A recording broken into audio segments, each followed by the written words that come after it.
à Cogito, l'émission où nous explorons les projets de recherche et de création des étudiants et étudiantes au cycle supérieur de l'Université Laval. Nous allons aujourd'hui parler de politique. Sébastien Lacroix, candidat à la maîtrise en philosophie, réfléchit sur l'aide médicale à mourir selon les jugements de la Cour suprême du Canada.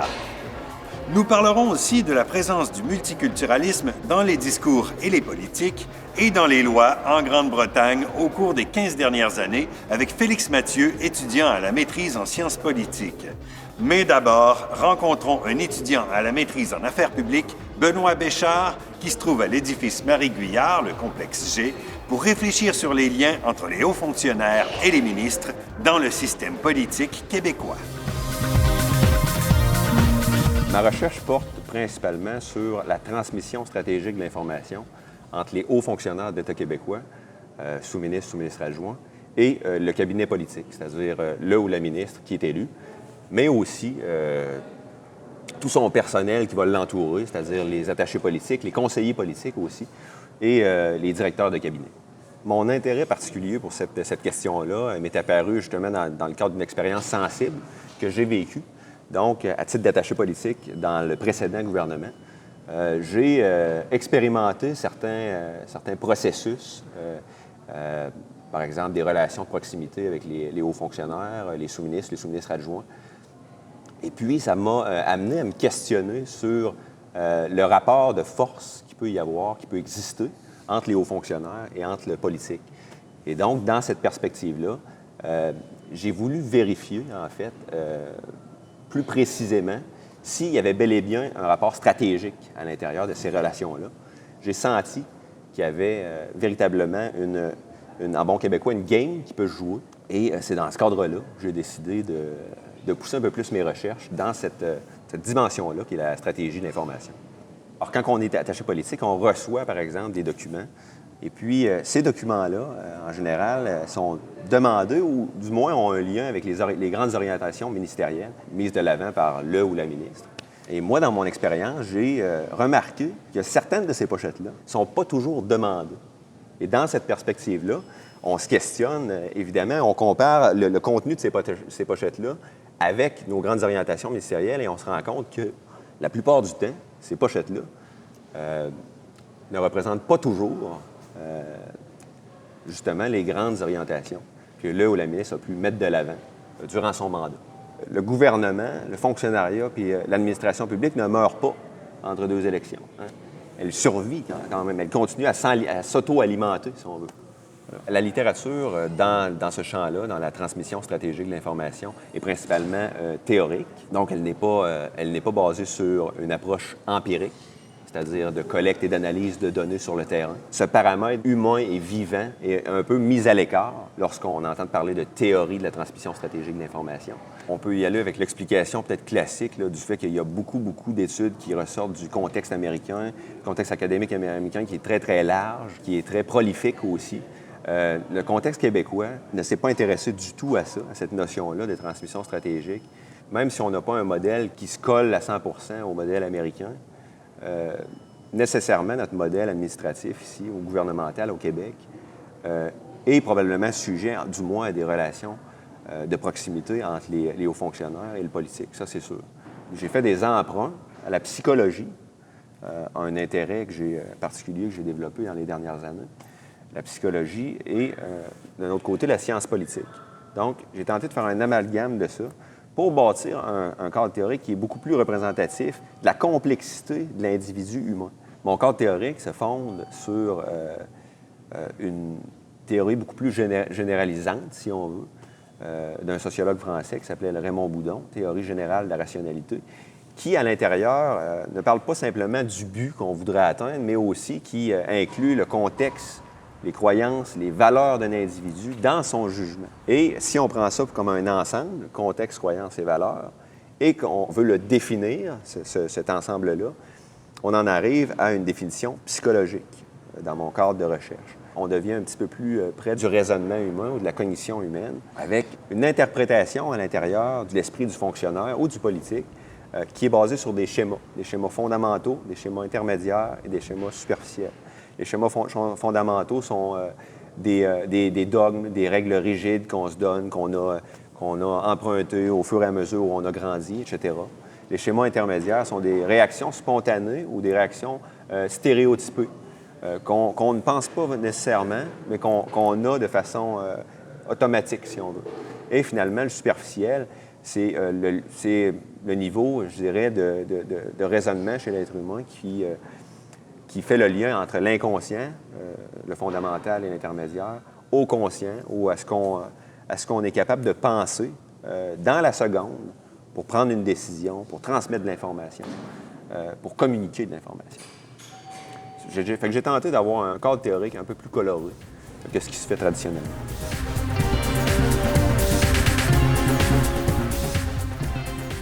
Le haut fonctionnaire au Québec, comme j'imagine ailleurs, mais je m'intéresse au cas québécois, et évidemment pousser un devoir de neutralité profond, très important, et un cadre strict, légal, réglementaire, qui l'astreint à une certaine prudence, à une certaine neutralité. On tente de se tenir très, très loin du public ou de la sphère publique lorsqu'on est fonctionnaire. Et ça, c'est important. C'est tout dans l'esprit de neutralité du fonctionnaire. Et dans ce cadre-là, c'est difficile pour un étudiant, par exemple, un individu qui travaille sur la transmission stratégique de l'information, d'aller chercher, de collecter des données de façon qualitative sur le terrain avec des gens qui, durant tout l'ensemble de leur carrière, ont été soumis à un devoir de neutralité. Mon guide d'entrevue est travaillé en fonction de laisser une belle marge de manœuvre au départ à l'individu que je vais interviewer. Donc, c'est pas directif ou très systématique dès le départ. Hein. On n'entre pas en contact direct avec des questions. Avez-vous eu recours à la transmission stratégique de l'information durant vos mandats? On est beaucoup plus large. Mon questionnaire est préparé selon en trois sections, si on veut. Une première section qui concerne plus le cadre pratique de travail du fonctionnaire, c'est-à-dire dans quel contexte il a travaillé, combien de temps, etc. A-t-il eu une formation préalable qui l'a préparé à assumer certaines fonctions fonctionnariales, etc. Une deuxième partie s'intéresse un petit peu plus précisément aux relations employé-employé dans la fonction publique, dans l'administration publique, et aussi les relations entre, évidemment, le cabinet politique, les attachés politiques et les fonctionnaires. Donc, plus dans une perspective de relations interpersonnelles, deuxième partie. Et la troisième partie, on est un petit peu plus précis sur les notions de stratégie. Puis, on laisse quand même une belle ouverture pour lui permettre de pouvoir s'exprimer sans se sentir prisonnier d'un carcan dans lequel il pouvait se retrouver lorsqu'il était fonctionnaire actif. Mon préjugé est mettre de l'avant l'idée que le fonctionnaire aurait recours à la transmission stratégique de l'information. Donc, contrôlerait l'information qu'il divulgue aux politiques de façon à valoriser probablement ses intérêts professionnels. Je n'essaie pas, avec ma recherche, de dénaturer le fonctionnaire. Je suis bien conscient, et je fais le constat d'ailleurs, que le fonctionnaire est d'une part subjectif et d'une part objectif, comme tout le monde, comme moi et comme les autres aussi. J'espère que ça va pouvoir faire avancer un peu la science, humblement, puis permettre aussi aux politiques de mieux juger les humains avec lesquels ils travaillent.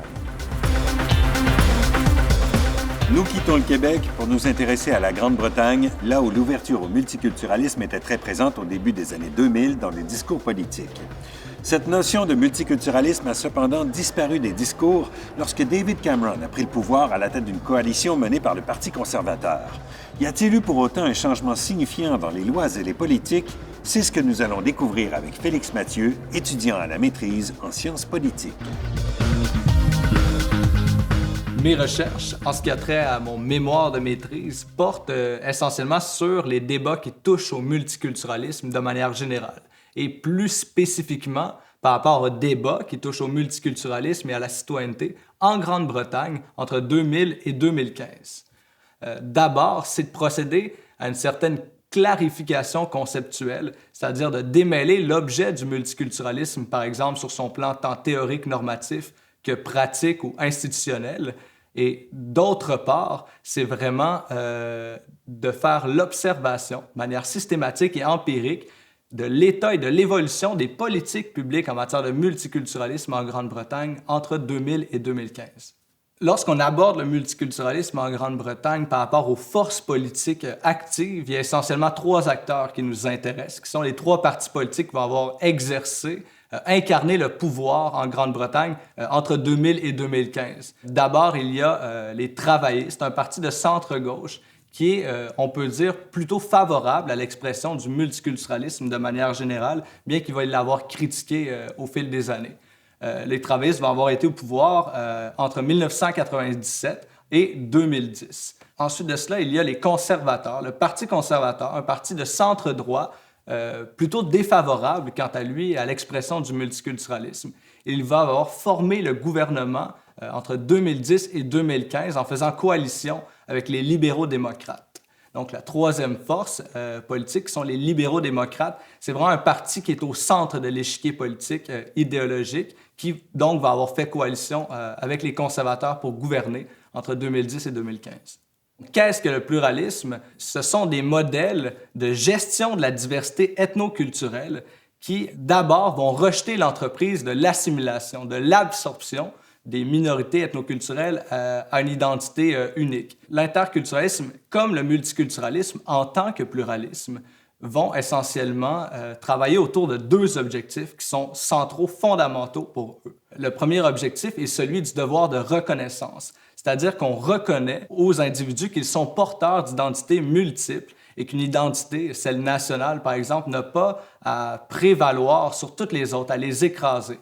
Il peut y avoir multitude d'identités et la reconnaissance de ces identités multiples-là va entraîner certains droits différenciés qui peuvent prendre la forme, par exemple, d'accommodement raisonnable. Le deuxième objectif est celui du devoir d'intégration, qui est donc de proposer des mécanismes d'intégration aux minorités ethnoculturelles, à la diversité, à une certaine culture commune nationale. La distinction donc qu'on peut faire entre l'interculturalisme et le multiculturalisme, je dirais que c'est finalement l'intensité avec laquelle on va miser de manière prioritaire sur l'un ou l'autre des 2 objectifs. Le multiculturalisme va miser davantage ou prioritairement sur son devoir de reconnaissance pour après parler d'intégration, quand l'interculturalisme suit plutôt une logique inverse, partant de son devoir d'intégration pour après ça penser ses politiques d'hospitalité et de reconnaissance. Pourquoi la Grande-Bretagne? Initialement, je voulais faire une comparaison entre le Canada et la Grande-Bretagne en ce qui concerne les débats sur le multiculturalisme. Les 2 sont des comparables significatifs à ce niveau-là. Ils ont des ensembles politiques avec des minorités nationales qui se ressemblent et une structure politique, un régime politique similaire, qui est, nous ici, c'est hérité au Canada de l'Empire britannique à cet égard-là. Ceci dit, j'en suis rapidement arrivé à la conclusion, notamment avec mon directeur de recherche, Guy Laforêt, que c'était un peu trop ambitieux dans le cadre d'un mémoire de maîtrise, en ce sens où je n'aurais pas eu l'espace ni le temps nécessaire pour aborder les 2 d'une manière rigoureuse.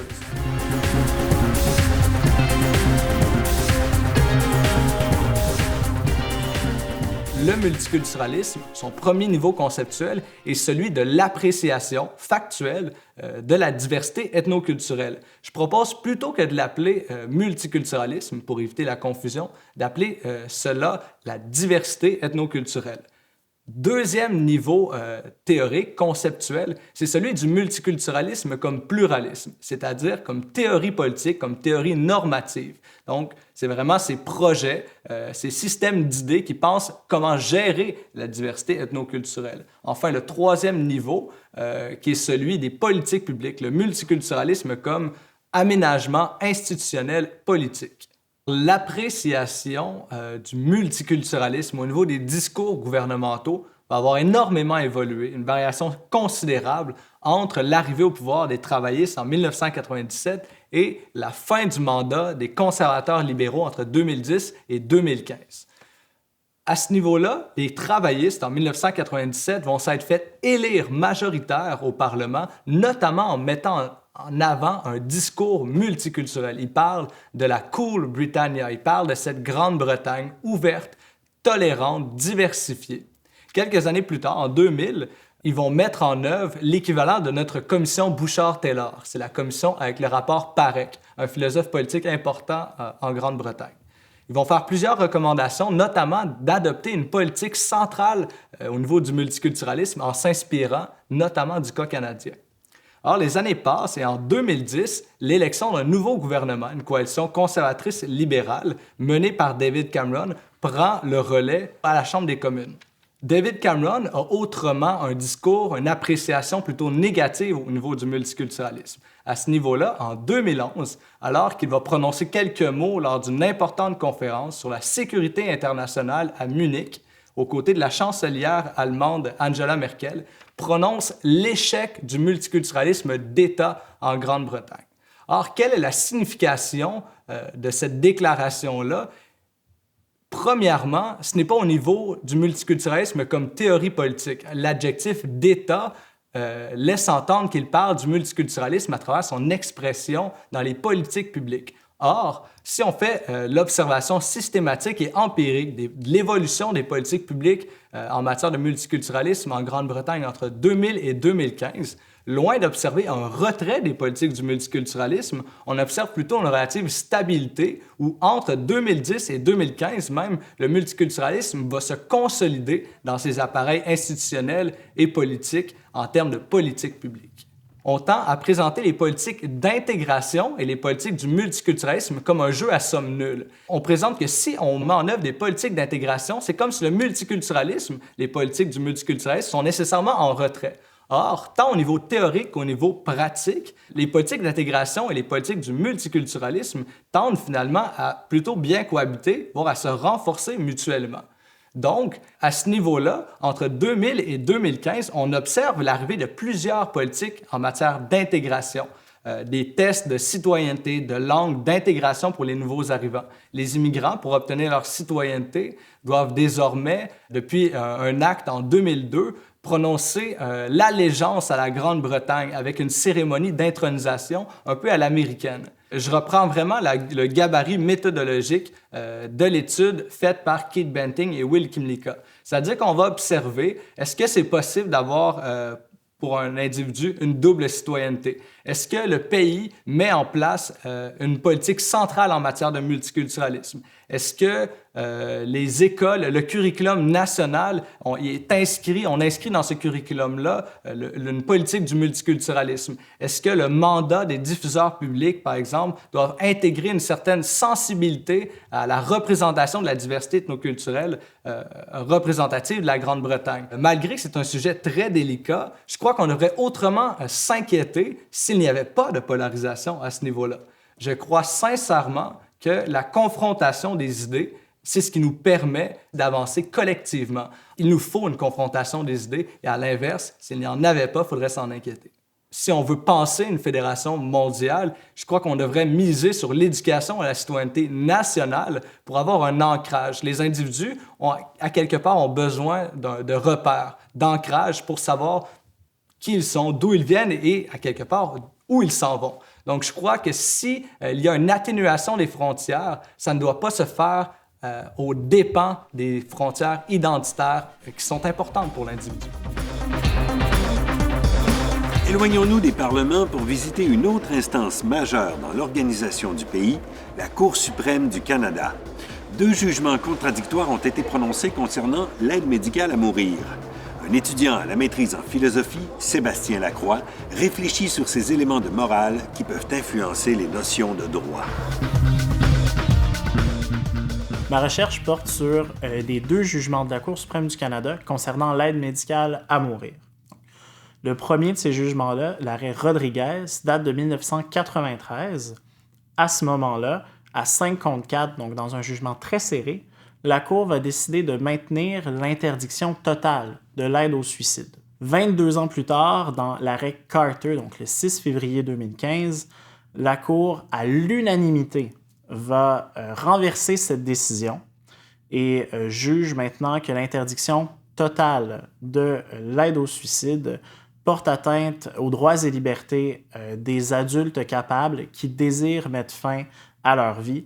Dans un deuxième temps, mon analyse philosophique, ce sera de voir laquelle de 2 théories en philosophie du droit, entre la théorie positiviste de H.L.A. Hart et la théorie interprétativiste de Ronald Dworkin, explique le mieux le renversement juridique canadien de 2015. Dans le contexte de 1993, donc le premier jugement, l'arrêt Rodriguez, on est à une époque où il y a à peu près aucun pays qui ont légalisé l'aide au suicide de quelque façon que ce soit. Et il y a une crainte réelle de la part des juges de la majorité qu'on ouvre la porte à un buffet de plein de gens ou qu'il y aurait des abus. Par contre, 22 ans plus tard, en 2015, dans l'arrêt Carter, cette thèse-là, elle est complètement démontée par l'unanimité de la Cour, puisque il y a plusieurs pays qui ont légalisé l'aide au suicide dans cet intervalle-là. Et ce qu'on voit dans tous ces différents États-là, que ce soit en Europe ou aux États-Unis, c'est qu'il n'y en a pas d'abus. Ça reste une infime minorité de gens qui sont vraiment en fin de vie, vulnérables, mais lucides. Et justement, qui sont aptes à donner un consentement libre et éclairé, qui désirent mettre fin à leur jour. Ce que le Code criminel canadien nous dit, c'est qu'une personne qui accepte de mourir n'enlève pas à l'individu qui met fin à ses jours l'aspect criminel de l'acte. Ce que le Code criminel nous dit aussi, c'est qu'on ne peut pas aider quelqu'un ou encourager quelqu'un à mettre fin à ses jours. Selon le gouvernement canadien, il y a une tension entre les deux, alors que le gouvernement du Québec voit l'aide médicale à mourir comme un soin qui est prodigué à un patient et c'est l'expression consacrée, dans un continuum de soins. Donc évidemment, on a des soins thérapeutiques au début quand on veut guérir la personne, des soins palliatifs ensuite quand on veut apaiser les douleurs, et finalement, dans une extrémité du continuum de soins, on a l'aide médicale à mourir dans des cas très précis et très limité. On peut continuer de travailler à savoir si l'aide médicale à mourir, c'est une bonne ou une mauvaise chose sur un plan strictement normatif, qu'est-ce qu'on devrait faire. Mais je pense qu'on doit maintenant aussi le penser d'un point de vue collectif. Est-ce qu'on veut autoriser des gens à pouvoir mettre fin à leur vie dans un contexte très précis qui est celui de la fin de vie ou d'une aide médicale à mourir, ou est-ce qu'on veut plutôt continuer à ce que cela ne puisse pas se produire? C'est un peu à ce moment-là une approche complémentaire à celle qui se centre sur les choix moraux de l'individu.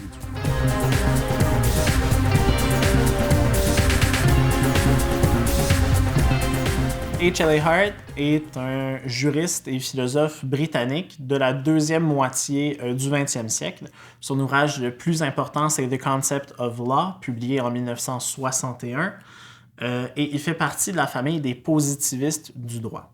Ce que ça signifie, c'est que, selon lui, le droit peut se contenir en lui-même. On n'a pas besoin de principes moraux extérieurs, on n'a pas besoin de faire intervenir Dieu pour comprendre le droit ou pour comprendre ce qu'est le droit. En fait, il va diviser le droit en deux. Il y a des règles primaires qui servent à guider la conduite des êtres humains. Mais il y a aussi des règles secondaires qui, selon Hart, servent à indiquer comment on arrive avec des règles primaires. Par exemple, au Québec, pour qu'une loi devienne une loi, elle doit être adoptée par une majorité de députés, puis être contresignée par le lieutenant-gouverneur de la province. Les règles primaires, selon Hart, leur force vient de la validité, du fait qu'on les adopte comme il faut. Par contre, les règles secondaires, leur force relève uniquement de l'acceptation. C'est une règle qui est sociale et qui dépend de la communauté des juristes et de leur acceptation des règles de validité. Ronald Dworkin est un philosophe américain qui a lui aussi vécu dans la deuxième moitié du 20e siècle et ça a été le plus féroce critique de H.L.A. Hart. La théorie de Hart fonctionne peut-être dans la majorité des cas, mais elle ne peut pas toujours fonctionner. Il existe des cas difficiles où le droit positif demeure muet. Le juge est quand même obligé de prendre une décision, il ne peut pas s'abstenir. Et il ne peut pas non plus prendre une décision uniquement en fonction de ce qui lui plaît, de ses valeurs personnelles. La décision du juge doit dépendre des principes moraux qui sous-tendent nos institutions communes, donc ce qui est sous-jacent au texte. Quand on analyse le renversement juridique à l'aide de la théorie de Hart, on se contente de parler du droit positif. On peut changer le droit si on respecte tel et tel critère. Donc, dans ce cas-ci, c'était une cause qui était légèrement différente, donc la Cour suprême a le droit de l'entendre. Il y a eu une évolution dans le droit, il y a eu des plaidoyers qui étaient différents. On peut conclure que c'était légitime pour la Cour suprême d'entendre le cas qui lui était présenté et de prendre la décision qu'elle a prise. Si on analyse le même renversement juridique par rapport à la théorie de Dworkin, peut-être qu'il y a des principes moraux qui ont été appliqués et qui sont sous-jacents à notre Constitution, particulièrement le libéralisme, donc cette théorie politique selon laquelle les individus ont des droits individuels inaliénables. Mais cet arrêt-là, je pense qu'il va rester un arrêt fort de la Cour pour le prochain 5 à 7 ans.